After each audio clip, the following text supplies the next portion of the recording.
watching and listening to Sipping Off the Cuff on Tequila Aficionado Media. Happy 2022. I'm Mike Morales here in Southern California. That gentleman out there is... I'm happily in Dave Dinius in Newport News, Virginia. He's Happy Dave. You're Happy Dave. Happy Dave. Dave and I are dissecting and proofing on this Blowfish Anejo. Blowfish Tequila. I mean, we've had to nominate this thing for packaging. It's just... Packaging's awesome. Yeah, it's really dynamic. The owner, he's the one that come up with all this. Yeah, I guess, Dave, you said he might be a graphics artist, and he designed all this stuff? Graphics or marketing or something along that line, but he come up with all of it, so... I see you got it. You have some of it missing. You haven't even gotten into it. How did you have it missing? I haven't gotten into it. It was during shipping. Just kind of laid it down and then went bloop, bloop, bloop. Not as bad as the Blanco though. Yeah, Blanco. You had half your bottle gone on that Blanco. Yeah, just about. I got a little jealous too. I thought Dave had gotten into it. It's like, what are you showing me? He goes, no, look, it's sealed. It's sealed. Oh, because when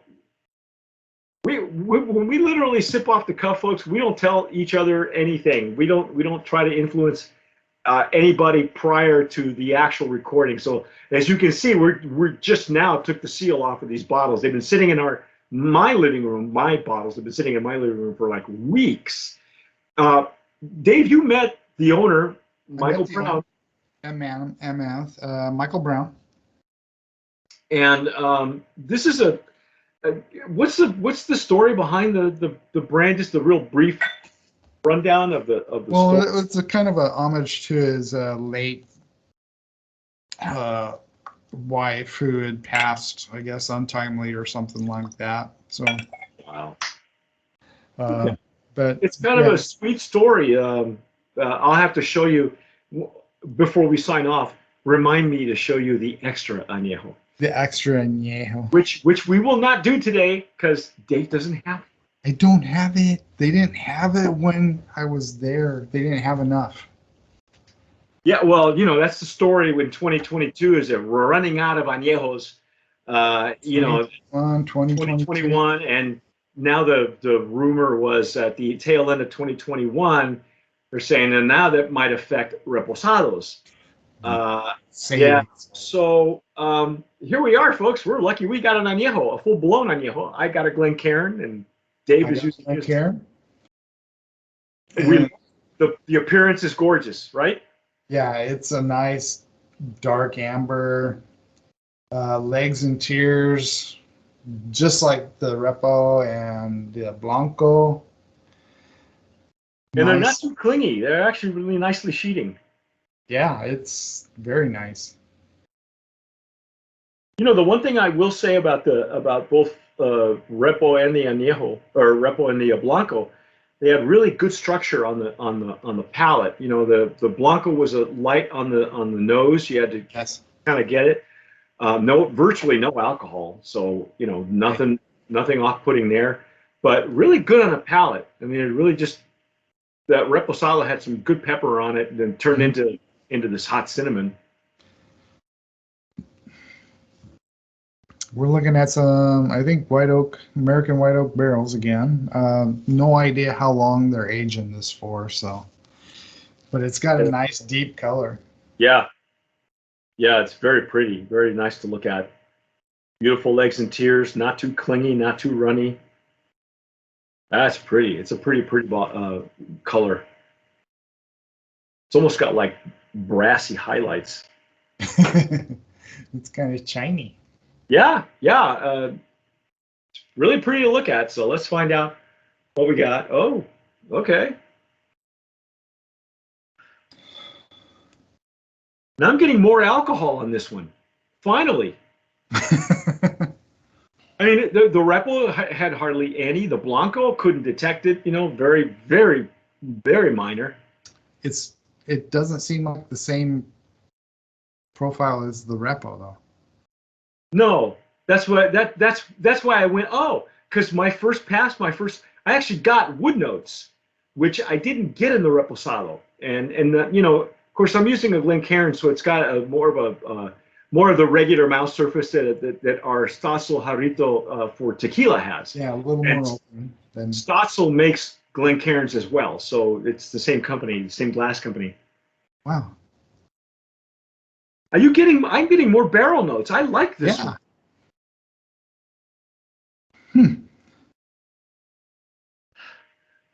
I'm still getting a little bit of the enhancement, but it's not so prevalent. I'm getting more barrel now, which is nice. This is a nice blend. I like this. Yeah, because like down in the center, I'm getting the caramel and the honey, from a whiskey barrel. Are you still picking up the orange? Yeah, but very superficial. It's just like the top layer. And honestly, it wasn't on my first whiff either. I think I'm picking up a little like the butterscotch. Okay, yeah. Not really caramel, but more like a butterscotch. Yeah, in the center. I get the enhancement on this side, but in the center is where I'm getting the like you called it, a butterscotch. Wow. It's like it's a whole different spirit. Yeah. Okay. Good. That's good because we're so used to a natural progression of the line, and it's nice to be able to, we saw a lot of that in 2021 where you had 4 different expressions. We had a tequila that had 5 different expressions, and they were all different. There was not a regular, a progression. It was like one for every market. I know me and you had a line, the Repo, Anejo, and Blanco, and then they were all kind of different. Yeah, they were all kinds of different. But I think that brand was kind of going for that. Yeah. Well, I want to dive in. I'm a little bit more excited about this one. So let's see what we get. Okay. Okay.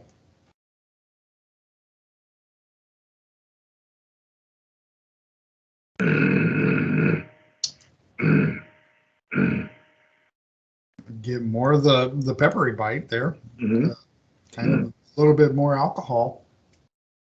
Yeah. It's not heavily oaked. No, the enhancement is still there. All right, I will tell you that, but not in a bad way. It's actually a lot less. It's almost muted from the barrel notes. It's still that hot pepper, hot spiciness, the cinnamon. Mm-hmm. And I still get the dryness, the dry tannin from I was going to say, and that's one thing I forgot to say too about both the Blanco and the Repo kind of finished a little dry and long. I didn't really get it on the Blanco, but I did get it. I got a dryness on the Blanco myself, but the Repo for sure. Yeah, Repo for sure. I'm liking it. I like this one better than I do the Repo. Again, we talked about this in the Reposado. Additives, enhancements, they're allowed. It's part of the rules. You can do it. But, it's an art to play with those things because you and I have had stuff that's completely over the top, and that cloying, like you called it. Yeah. And there are others. This was actually very well done. It is nice. Yeah, because you really get more barrel notes. Because I wasn't getting barrel notes in the Reposado. I was kind of disappointed myself. We kind of let it slide, under the wire there. But yeah. But I am liking this one, and I have had last year in 2021. We actually had a tequila they had an añejo with enhancements, and it wasn't as well done as this one is. It was a little bit more over the top with the enhancement, and way less barrel. We got a Gnome 1438 here. Yep, that's Casa Maestri. That's one of the more awarded distilleries. Lots of brands come out of there. And it's a big one. Yes, it's a big one. A couple brands we've done. Mm-hmm. They do claim that they do use brick ovens there. They also use autoclave. Yeah, we're not sure about any of this process for Blowfish. We have received no information. Just kind of what we're picking up online here. Yeah. Yep. We're just, hey, it's sipping off the cuff. That's what it is. That's what we do. I have to nominate it.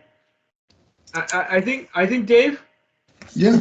I think it's a worthy opponent. I really do. Because again, unless you're trained, unless you look for that and you know what you're looking for, you're not going to find it. I mean, the Repo is a great gateway as far as I'm concerned. Yeah, this is nice. This one's nice. I could even pair a cigar with this one. That's what I was just going to ask you. Yeah, absolutely. I think it finishes dry. It's actually, I like it because it's a much more bolder flavor profile than the Reposado. The Repo just yeah. Like I said, we let it go in under the wire because I think it'd be a great gateway. But for me, I would go that direction. I would go Blanco and Anejo. That's what I would do. The Blanco, I tend to agree with you a little bit there. Yeah. Now, what do we know about pricing on this? The price point, it is total wine, and it's probably mainly in the SoCal area. But the Anejo is 63 a bottle. The Blanco was 47. The Reposado was 57. The extra Anejo, which you got over there in that fancy box, which I don't have, is about 180. So, let me show you that. I was lucky. Michael Brown, the brand owner. I guess he's in Southern California or had been. Yeah. No, he's in Santa Ana. Oh yeah, he's in Orange County. That's the county next to mine, next to LA County, where I live. So he dropped this off on my porch. Right at the tail end of COVID. I mean, or something, and I wasn't able to meet him in person, but it was nice of him to drop that off to me. I did meet him up there in Mammoth, and yes, there's a video online that you can on check Facebook. out. You can follow Dave on Facebook. He's got that interview. We reposted it for Tequila Aficionado. So if you can't find it on Dave's, you can find it on our Facebook page. Seems to be a really nice guy. Yeah, he's pretty cool. He was pretty laid back. Didn't really want to go on camera. He seemed a little shy. He's like, oh. And actually, we started rolling, and he just ran with it. And I just asked him a few questions here and there. Yeah. That's what we're there for, folks. If we show up at your show, it's because we want to put you on camera. All right. As a matter of fact, we were talking about shows that we're going to be participating in 2022. I'm going to be at Mammoth. I'm going to make it a point to be out there with Dave. Remind me to talk to you off camera about another possible show that you might want to come to. Okay. But anyway, let me show you before we sign off. You got to see this. You got to see this extra Anejo. Bear with me here. I got it. Literally, this thing weighs a ton. The bottles are very substantial, folks. And this box, look at this. This is the extra Anejo. Check that out. That just takes the packaging over the top. Yeah, that just now and we're seeing a lot more of these really pretty packaging. Now check this out. I'm trying to make sure you guys can see that on camera because it's a split screen here, folks. So I'm gonna try and get this on the camera. Look at that. That's the extra Anejo, and it sits catty corner, so it sits like right there. I don't know if you can see that because I'm covering up my eye here, but that. And in honor of the fact that Dave doesn't have it I will abstain from opening my bottle until either you and I are at Mammoth or Michael Brown sees this video in 2022 and says, get that man an extra Anejo. So maybe Krista can help there too. I don't know. I don't know. Oh, you know what? Here's the other thing too. Maybe we'll talk about that off camera. Yeah, he didn't have enough to send back with me. I think he had like 1 or 2 bottles, and he just had them at the show. I did get a taste of it there. I liked it. It was nice.